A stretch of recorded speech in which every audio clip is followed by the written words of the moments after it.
السلام جب تشریف لائے تو اس سے قبل کائنات میں ہر سمت اندھیرا ہی اندھیرا تھا، ظلمت ہی ظلمت تھی اور کفر ہی کفر پھیلا ہوا تھا، لیکن میرے حضور کے چہرے کے انوار سے اتنی روشنی نکلی کہ ہر سمت اجالے ہی اجالے ہو گئے۔ شیخ سعدی کی ربائی ہے نا، بالغ العلا بکمالہ ہی، تو اس میں دوسرا مصرع ہے کشفت دجا بجمالہ، تو اس کا مطلب یہ ہے کہ حضور کے چہرے کی چمک سے ساری ظلمتیں مٹ گئی۔ آفتاب زندگی کی ایک شعاع اولی، نور سے تیرے فلک روشن درخشاں ہے زمیں، تیری ہستی روشنی کا ایک حسین مینار ہے، ہر کرن جس کی نشان منزل دنیا و دیں، تیری نظروں نے تراشے ظلمتوں سے آفتاب، پاؤں تیرے چوم کر ذرے بنے ماہ مبیں، اے غریبوں کے سہارے اے یتیموں کی مراد، محسن انسانیت تجھ سا کوئی نہیں۔ تو گویا حضور علیہ السلام کا جمال، حضور کا حسن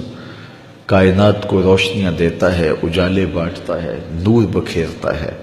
کائنات کے سارے اندھیرے ان کے جمال کی چمک سے ختم ہو گئے اور ہر سمت اجالا ہی اجالا ہو گیا۔ ناگہاں ساکن ہواؤں پر روانی آ گئی اور چمن کے پتے پتے پر جوانی آ گئی۔ آج زانوئے ازل نے صبح پہ انگڑائی لی اور مسکرا کر ایک کرن نے ہاتھ میں شہنائی لی۔ مخزن اسرار قدرت کے امی پیدا ہوئے، غل ہوا دنیا میں ختم المرسلین پیدا ہوئے۔ سیدہ آمنہ سلام اللہ علیہا فرماتی ہیں جب حضور کی ولادت کے لمحے قریب آئے تو ستارے میرے آنگن کے اتنے قریب آ گئے کہ مجھے لگتا تھا میرے ویڑے میں گر پڑیں گے۔ اور فرماتے ہیں جو ہی حضور کی ولادت کے لمحے آئے، سیدہ آمنہ سلام اللہ علیہا فرماتی ہیں خرج منی نور ادا لہو قصور الشام، میرے بطن سے ایسا نور نکلا، اس کی روشنی اور اس کی چمک اتنی تھی، میں یہاں بیٹھی مکے میں تھی، شام اور بصرہ کے محلات مجھ کو نظر آنے لگے۔ یہ سیدہ آمنہ کا قول ہے سلام اللہ علیہا کا، اس کا کوئی بھی انکار نہیں کرتا، تمام مکاتب فکر کے لوگ اس کو مانتے ہیں، تسلیم کرتے ہیں۔ اور پھر اجالے ہی اجالے پھیل گئے، نور ہی نور پھیل گیا۔ سیدہ عائشہ رضی اللہ تعالیٰ عنہ اس چمک کی کہانی سناتے ہوئے فرماتی ہیں کہ میں ہاتھ میں سوئی لیے کچھ سی رہی تھی کہ میرے ہاتھ سے سوئی گر گئی، اور حضور کے گھر میں جو دیا ہے اس میں جلانے کے لیے تیل بھی نہیں تھا، تو میں پریشان ہوئی کہ اب گمی ہوئی سوئی کیسے ملے گی۔ ایسے میں حضور تشریف لائے تو میں نے عرض کیا تو حضور مسکرا پڑے، جس کی تسکین سے روتے ہوئے ہنس پڑے، اس تبسم کی عادت پہ لاکھوں سلام۔ تو کہا حضور مسکرا پڑے۔ اب اگلے لفظ سیدہ کے سنیے، فرماتے ہیں فَتُبُيِّنَتِ الْعِبْرَةُ بِشُعَاعِ نُورِ وَجْهِهِ، ایسی روشنی آئی کہ میں نے گمی ہوئی سوئی کو تلاش کر لیا۔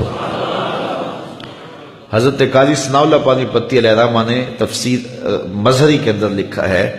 کہ باقاعدہ عورتیں حلیمہ سعدیہ کے گھر آئیں اور کہا حلیمہ تو اتنی امیر ہو گئی ہے کہ رات کو بھی چراغ نہیں بجھاتی، بڑے بڑے امیر چراغ بجھا کے سو جاتے ہیں، لیکن تیرے گھر میں رات کو بھی چراغ جلتا ہے، تو بڑی غریب تھی اور تیری تو قسم پرسی ضرب المثل تھی، لیکن اب تو اتنی امیر ہو گئی ہے کہ رات کو چراغ بجھا کے نہیں سوتی۔ تو حضرت حلیمہ سعدیہ نے فرمایا آؤ تمہیں بتاؤں میرے گھر میں کون سا چراغ ہے۔ تو باقاعدہ ان عورتوں کو اپنے گھر لے کے گئیں۔ حضور علیہ السلام پالنے میں تھے، پنگھوڑے میں تھے، تو حضور کی طرف اشارہ کر کے حضرت حلیمہ سعدیہ نے کہا ما کننا